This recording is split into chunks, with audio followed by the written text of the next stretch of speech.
Salam kebangkitan Nusantara bagi kita semua. Selamat datang kembali di channel Ray Agnostic. Ya, guys, lagi-lagi ada kasus pemerkosaan di pesantren. Lagi-lagi ada kasus pemerkosaan di pesantren. Tiap bulan ada kasus pemerkosaan di pesantren di negeri Konoha.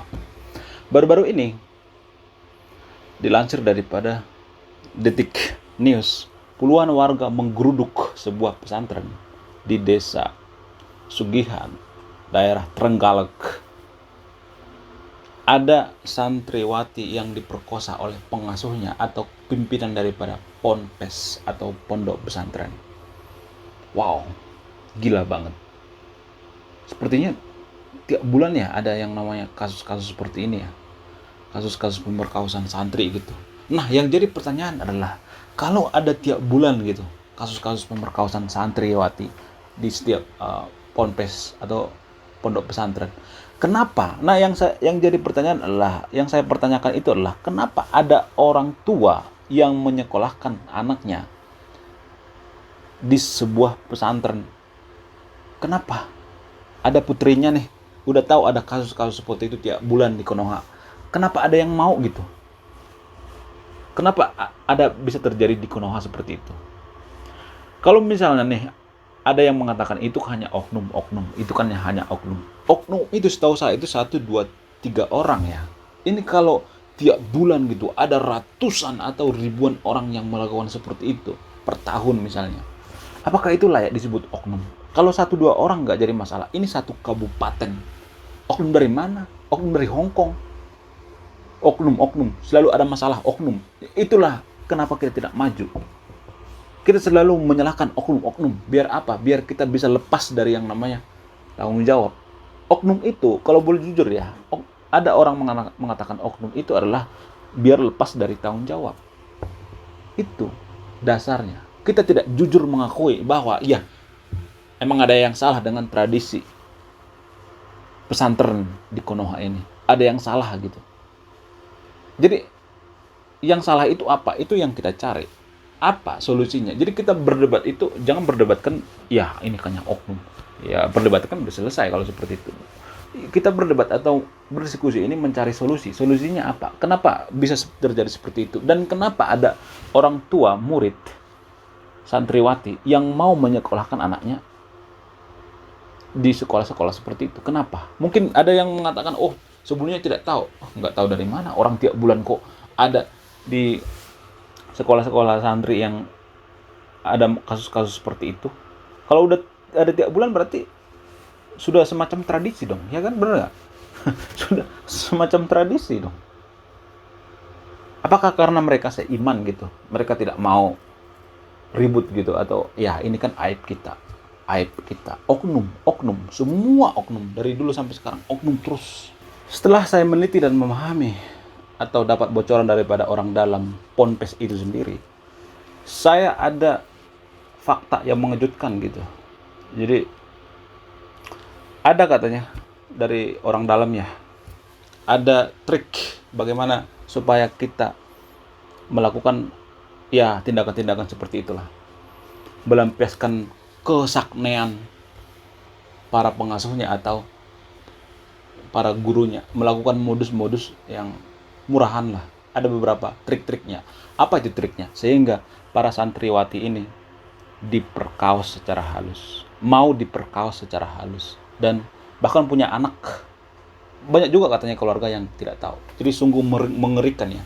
Sebelum saya bongkar bagaimana triknya para pengasuh ini melakukan trik-trik murahan itu, sebelum saya jelaskan, kita setuju dulu ya, atau deal dulu ya, bahwa pesantren itu adalah produk budaya. Nanti akan saya tampilkan datanya di sini ya. Pesantren itu adalah produk budaya. Jadi produk budaya ini artinya ciptaan manusia. Kalau ciptaan manusia itu artinya bisa kita kritik kan. Jadi kita berangkat dari sini ya. Dari bahwa fakta yang mengatakan bahwa pesantren ini adalah produk budaya. Jadi harus berulang-ulang ya. Warga Konoha kan tidak tahu konteks ya. Walaupun saya jelaskan seperti ini berulang-ulang, pasti banyak nanti yang marah-marah nggak jelas gitu, nggak ngerti konteks. Jadi pesantren ini produk budaya. Yang namanya produk budaya itu adalah ciptaan manusia, dan ciptaan manusia itu harus bisa dikritik dan bisa banget dikritik. Kecuali pesantren ini ciptaan daripada Tuhan, ya nggak apa-apa, nggak boleh kita kritik. Tapi kalau pesantren ini adalah yang ciptakan manusia, produk budaya berdasarkan data tadi itu. Jadi kalau mau marah jangan marah ke saya gitu, marah ke yang bikin datanya. Yang bikin datanya bahwa pesantren itu adalah produk budaya. Jadi harus berulang-ulang ya, warga Konoha kan gitu kan. Walaupun kita jelaskan berulang-ulang, tetap juga nggak mengerti gitu. Ya maklum, IQ-nya 78, mohon maaf. Jadi menjelaskan kepada seseorang yang IQ-nya 78 itu harus berulang-ulang. Karena apa? Karena berulang-ulang sekalipun, tetap mereka tidak ngerti gitu konteksnya. Mereka tidak bisa membedakan mana kritik, mana membenci gitu. Karena mereka ya mungkin saja waktu kecil sudah terdoktrin gitu, terdogma. Jadi bagaimana trik para pengasuh atau pemilik Ponpes ini melakukan atau melampiaskan kesaktian mereka terhadap santriwati? Jadi triknya itu mereka biasanya menggabungkan atau menghubung-hubungkan ini dengan agama. Lah, dengan agama. Jadi gini, misalnya nih pengasuhnya atau gurunya atau pimpinan Ponpes ini melihat seseorang yang cakep gitu, ada santriwati yang cakep, yang aduhai gitu, yang montok gitu, yang semok gitu. Jadi fakta yang mengatakan bahwa manusia itu harus tertutup gitu, wanita itu harus tertutup aurat sudah terbantahkan kan. Justru orang semakin penasaran ya kalau tertutup ya. Buktinya ini kasus-kasus seperti ini, pemerkosaan santriwati ini adalah fakta yang tidak bisa dibantahkan bahwa wanita yang tertutup juga tidak lepas yang namanya kasus pemerkosaan. Bahkan di Arab Saudi itu menurut data, per tahun itu ada ribuan kasus pemerkosaan. Tapi mereka tertutup semua. Jadi tertutup dan tidak tertutup itu tidak ada hubungannya dengan kasus pemerkosaan. Bukan berarti saya mengatakan bahwa yang nonton video ini tidak usah menggunakan pakaian yang tertutup. Bukan itu saya. Akan tetapi kita berpikir secara rasional, secara jujur, bahwa tertutup dan tidak tertutup pun tetap, kalau sakne ya sakne aja gitu. Gak ada hubungannya gitu. Itu poinnya. Jadi bagaimana modus daripada pimpinan Ponpes ini atau pengasuhnya ini biar santriwati ini terbius oleh rayuan daripada gurunya. Jadi biasanya gurunya itu menautkan atau menghubungkan ini dengan agama. Contoh misalnya, kalau kita belajar agama, ini doktrin dimulai ya. Gurunya biasanya berceramah seperti ini. Ini doktrin dimulai ya. Kalau kita belajar agama itu, kita harus kafah, harus murni maksudnya. Harus murni dan kita tidak bisa menggunakan akal. Kita tidak boleh menggunakan akal. Kalau kita menggunakan akal, berarti kita belum belajar agama yang murni. Itu doktrin pertama. Padahal pada faktanya kita harus menggunakan akal dulu. Kalau tidak bisa menggunakan akal baru bertawakal itu kan. Tapi ini kan kita diajari bertawakal dulu baru berakal gitu. Jadi ini adalah semacam modus yang dibolak-balik kan. Jadi si guru ini pertama menerapkan doktrin dulu. Mendoktrin siswanya dulu. Kalau belajar agama itu yang murni itu, kita tidak bisa menggunakan akal lagi. Akal sehat, akal logika. Nah, setuju? Setuju. Nah, di doktrin kan doktrin pertama. Terus masuk lagi ke doktrin kedua, terus berlanjut sampai seterusnya. Dan dibawalah dia ke kamar dengan modus untuk belajar agama yang lebih murni. Berduaan di kamar. Jadi kalau udah berduaan di kamar nih, bicara tentang agama, ini tetap dikaitkannya dengan agama. Jadi kalau belajar agama itu tidak menggunakan logika, tidak menggunakan akal. Mengerti? Udah ngomong berduaan nih sama muridnya di kamar gitu. Berduaan misalnya. Si muridnya mengangguk-angguk misalnya. Ya, mengerti. Dan kalau gitu, kalau kamu sudah mengerti, saya akan butuh pembuktian, kata gurunya. Silahkan kamu melepaskan semua yang ada di ini kamu. Itu adalah bentuk daripada belajar atau mengetes bahwa kita itu sebenarnya tidak berakal. Sebenarnya kita itu sudah tidak menggunakan akal lagi. Maksudnya gini, ini adalah semacam tes akal-akal si gurunya itu ya. Membuktikan bahwa kita itu belajar agama itu tidak menggunakan akal lagi. tidak menggunakan logika lagi. Nah, ini adalah doktrin-doktrin yang sesat ya, jangan ditiru ya. Nah, si muridnya ini nurut kan, namanya juga guru kan, orang pimpinan kok, pimpinan Pompes misalnya. Nah, ketika dia nurut dan ya tahu sendirilah apa yang terjadi. Kalau udah berduaan di kamar yang bukan muhrim, tahu sendiri kan apa yang terjadi. Pihak ketiga itu adalah setan. Jadi modus-modus seperti ini sebenarnya modus sudah basi. Dan ini saya dapat bocoran daripada orang dalam. Ini yang kita harus waspadai. Jadi yang nonton video ini yang punya putri gitu, menyekolahkan di Pompes gitu, ya harap hati-hati lah gitu. Kasihan putri kita, masa depannya hancur gitu. Hancur dengan apa? Dengan dalil-dalil agama gitu, guys. Makanya saya mendirikan channel ini. Tujuan saya apa? Biar kita tidak waras dalam beragama. Saya melihat orang Konoha itu sudah tidak terlalu waras dalam beragama. Kita sudah terlalu halu dengan surga-surga. Guru agama juga di Pompes melakukan aksinya itu dengan dalil-dalil apa? Surga. Kalau misalnya dia mengatakan, silahkan open di baju misalnya. Kalau si muridnya mengatakan, nggak mau guru, saya takut. Oh, kamu tidak benar-benar belajar agama yang murni. Nanti kamu tidak masuk surga. Kan ditakut-takutin dengan surga. Gimana? Udah dapat belum triknya? Trik modusnya? Itu modusnya. Jadi kalau orang sakne aja. Jadi banyak ya warga Konoha sering mengatakan seperti ini. Oh, kamu mengajari orang jadi liberal ya, seperti di negara-negara maju gitu. Oh, apalah segala macam, bebas lah gitu, mau ngapain bebas. Ya menurut saya pribadi, ya sah-sah aja ya. Bukan berarti saya mengajarkan prinsip liberal ya. Apa bedanya gitu di negara? Saya juga tidak membenarkan yang dilakukan oleh orang-orang negara maju itu ya, bebas gitu, melakukan apa aja bebas gitu. Saya tidak membenarkan itu. Akan tetapi apa bedanya kalau mereka pacaran gitu, misalnya gonta-ganti pasangan di negara maju misalnya? Apa bedanya dengan di Konoha? Sama aja kok. Cuma bedanya kita berpoligami dibalut dengan agama kok. Kalau sakne aja, mau di negara maju kayak mau di negara Konoha kayak sama aja. Bahkan di Konoha itu melegitimasi kesaknean mereka, melegalkan kesaknean mereka, poligami mereka menggunakan agama. Poligami itu sebenarnya kan dalam kurung itu kan sakne. Itu poinnya. Karena dia sakne aja sih, nggak bisa menahan syahwat, nggak bisa menahan nafsunya. Ya kalau misalnya ada yang mengatakan seperti itu, di negara maju banyak melakukan seperti itu dengan sukarela bebas, ya tapi mereka tidak ada tuntutan kok. Ini kan ada tuntutan gitu. Di Konoha kan ada tuntutan secara paksa menggunakan dalil-dalil agama. Mereka di negara maju itu lebih dewasa, nggak ada paksaan kok. Kalau nggak mau ya udah nggak usah. Gitu kan negara maju kan.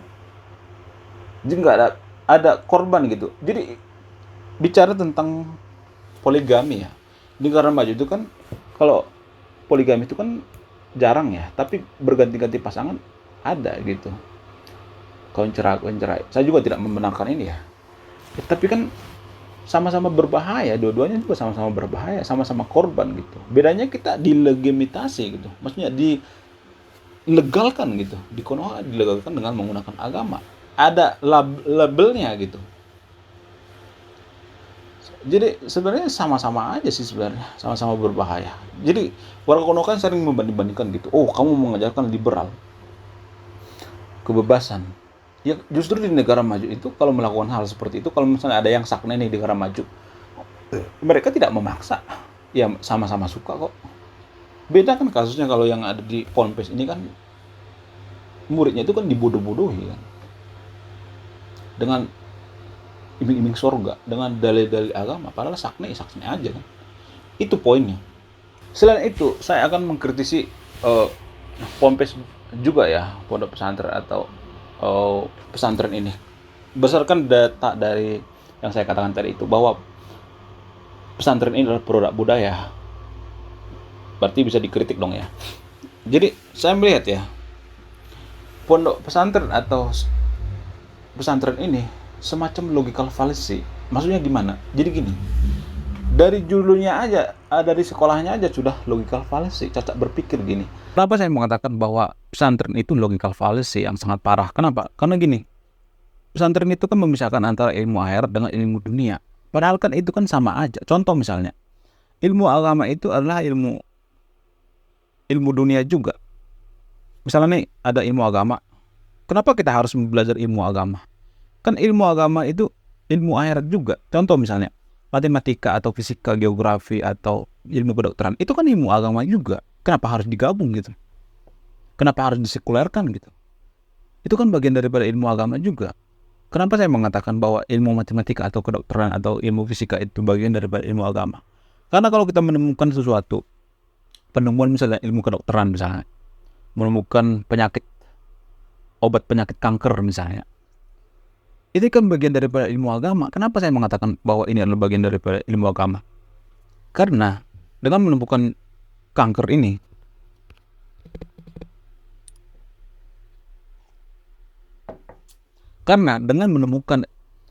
ilmu untuk mengobati kanker ini, cancer ini, itu artinya kita sudah berguna bagi umat manusia, bagi kemaslahatan umat manusia. Itu kan tujuan daripada ilmu agama. Jadi gak usah lagi misalnya kita belajar tentang, bukan berarti saya mengajarkan yang nonton video ini untuk tidak belajar agama ya.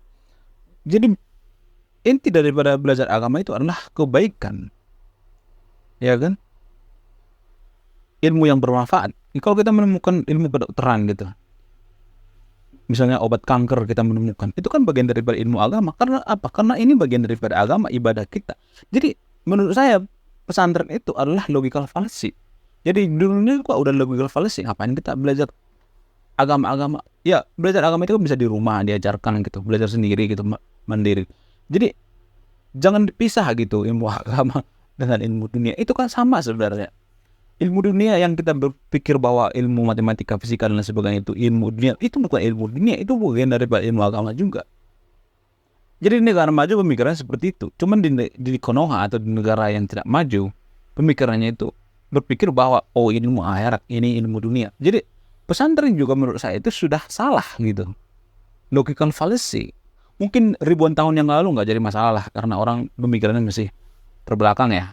Tapi kalau zaman sekarang masih ada namanya pesantren, itu menurut saya itu sudah sangat kuno gitu. Pemikirannya sudah sangat kuno banget gitu. Ngapain kita harus belajar agama dipisah dengan ilmu dunia gitu. Jadi pesantren kayak MTS gitu kan, muridnya kan disiksa ya. Kenapa saya mengatakan disiksa? Pagi belajar agama, sore belajar ilmu fisika, geografi dan lain sebagainya, atau yang disebut dengan ilmu dunia. Padahal kan sama aja, digabung aja gitu. Kenapa harus dipisah-pisah? Digabung aja. Karena itu juga ilmu fisika juga, kalau kita menemukan alat yang berguna bagi kemaslahatan umat manusia, ilmu fisika misalnya, astronomi dan lain sebagainya, itu kan bagian daripada ibadah kita. Kalau kita menemukan rumus gitu, rumus membangun jalan misalnya, ilmu matematika misalnya, itu kan bagian daripada ilmu agama juga gitu. Jadi ngapain dipisah-pisah? Menurut saya itu, mohon maaf ya, belajar di pesantren itu menurut saya itu kurang kerjaan gitu, mempersibuk diri gitu, bikin otak kita jadi bodoh gitu. Ya nggak jadi masalah, ada juga lulusan pesantren yang terkenal gitu, seperti Gus Dur dan lain sebagainya. Tapi kan itu berlaku zaman dulu. Zaman sekarang ini udah zaman modern, menurut saya itu sudah tidak relevan lagi gitu. Tidak relevan lagi kalau kita memisahkan antara ilmu agama dengan ilmu dunia gitu. Jadi orang-orang kan banyak keliru ya, ada logical fallacy ya di Konoha. Kalau anak kita belajar di pesantren nanti orang tuanya dapat pahala. Ini adalah pemikiran yang tidak rasional. Karena apa?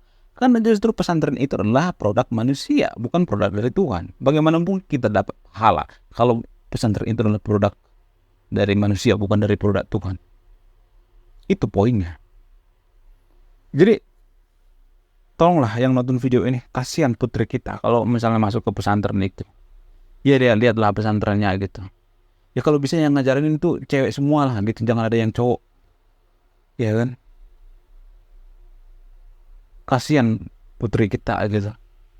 Hilang mahkotanya yang sangat berharga hanya karena dalil-dalil agama gitu. Iming-iming surga. Otaknya didoktrin, dicuci. Saya juga melihat bahwa Konoha itu nggak maju tuh karena sekolah-sekolah agama seperti ini. Nggak semua sekolah agama maksudnya, ada juga yang maju pemikirannya gitu. Tapi pemikiran-pemikiran seperti ini yang kolot, yang justru mencoreng nama baik agama itu sendiri, sangat tidak baik ya bagi kemajuan suatu bangsa, bagi kemajuan bangsa kita. Oke, sekian video ini. Terima kasih. Saya Ray Konoha. Salam rasional.